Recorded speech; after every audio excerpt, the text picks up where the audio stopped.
This is just a quick refresher on how to find slope.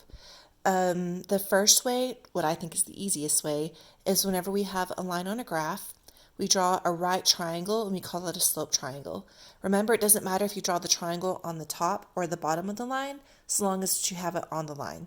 And this isn't on the graph paper, so I'm just making this up. So let's say, for example, that whenever I drew my triangle, whenever I drew it, it went 3 units this way and 2 units this way. So whenever we're trying to figure out our slope, we put rise over the run. So I rose up 2, and then I ran to the left 3. So I'm going to say 2 over 3. Now you have to determine, is this going to be positive or negative? Remember, when you go up, it's positive. When you go down, it's negative. So this is going to be a positive 2. And then whenever you're doing your run, to the right is positive and to the left is negative. So for this one, I went to the left 3, so it's going to be a negative 3. So I'll notate that as a negative 2/3 slope. Now over here, if all I'm doing is getting coordinates, I have to remember that we're going to do y2 minus y1 over x2 minus x1, or essentially delta y over delta x. This is going to be your x1, y1, x2, y2. So I'm going to plug in my stuff that I know. I know that y2 is 6, and I'm going to subtract from y1, which is 4. And then I'm going to do x2, which is 21, minus x1, which is 14. 6 minus 4 is 2. 21 minus 14 is 7. Those are both positive, so I'm going to just leave it like that.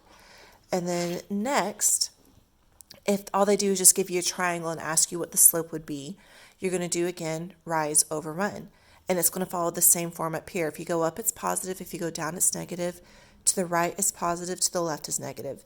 So I'm going to rise up 54, and I'm going to run across 9. I need to make sure that I simplify this, though, because 9 will go into both of these. So just to remind you, simplifying fractions, 9 will go into 9 one time. 9 will go into 54 6 times. So my slope is going to be a positive 6. Now over here, if you are only given a table, we're going to be looking for delta y over delta x. So we're going to be looking at the change. How much is it changing? From 0 to 2, it's going up 2. From 2 to 4, up 2. 4 to 6, it's going up 2. So I know that that's going to be the x value.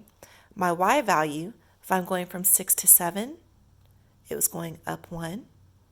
7 to 8 is up 1, up 1.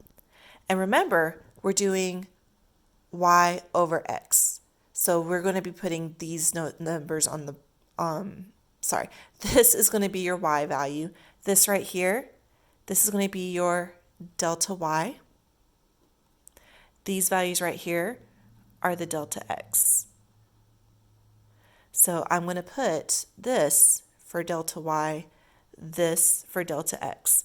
So it's going to be delta y over delta x equals 1 over 2. So my slope for this right here will be 1 over 2.